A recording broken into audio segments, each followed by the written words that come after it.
Well, hello everyone. This is Wilson Cole. I'm president of Adams, Evans and Ross.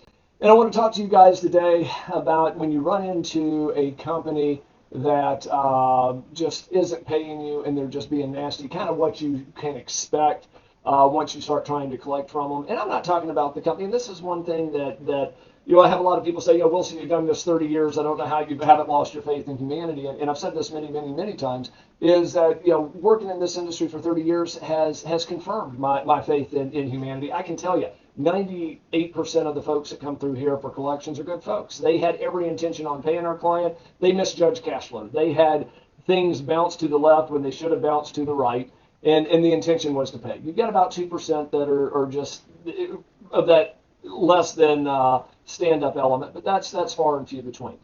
But what I do want to talk to you about is you have different personalities. And if you're dealing with a company that the owner is nasty, or if you're getting pushback and attitude from the accounts payable people and they're hostile or things on those lines, we refer to that kind of as debtor arrogance. And some of it comes with the territory, but one thing I can assure you is if the AP clerk is unhappy and miserable, if you talk to the owner, you're going to get a similar picture of the same thing. That basically the birds of a feather flock together, and with very few exceptions, you run into that. Another thing that you run into is if you hang up the phone with just a horrible individual that's threatening this and threatening that, and then you get a letter from their attorney. I can assure you, and this is almost 100% always the case, is if you're dealing with a debtor that's just not polite and not trying to resolve it, but just hostile and combative, before you open up that letter, understand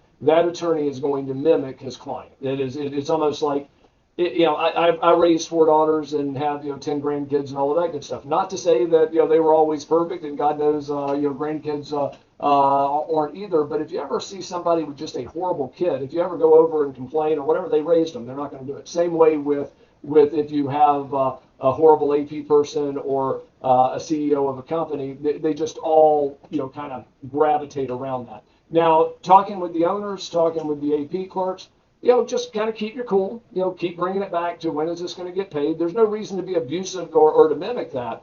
But one thing I would caution you, and I've said this before in some of our other videos, is if the attorney reaches out to you, I can assure you that attorney is not calling to say, oh my goodness, my client was so wrong, they want to get you paid, where do I send the check? They are calling you to build a defense on why they don't owe it, or attempt to intimidate you or scare you from proceeding. That is their job. And if the individual was hostile, the attorney's going to be hostile as well. And I always tell everyone, if an attorney calls you, don't talk to them. Whether you get your attorney involved, whether you get us involved, we've got staff attorneys that will engage them. And sometimes attorneys, we run into it here where an attorney will say something that's not based in reality or fact, thinking that they're dealing with a collector, and the next thing that they know is that the account gets passed off to one of our attorneys that basically say, hey, you're saying this, you and I both know that's not true. Why don't we come back and try to get this thing resolved? And that typically tones things down and sets the stage for more of a constructive conversation. So main thing is just don't get your feelings hurt if you're dealing with folks on that other end. But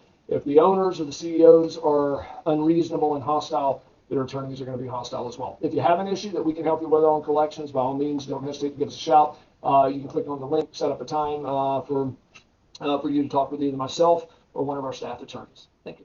Hey guys, it's Wilson again, and this video was brought to you by Adams, Evans, and Ross. And if you like the video, please make sure that you click on the subscribe button and also like the video. If you have any questions or comments, please leave those below as well. If you'd like to learn more about our company, please visit our website at staffingdebt.com. And also remember, if there's no collection, there's absolutely no cost at all.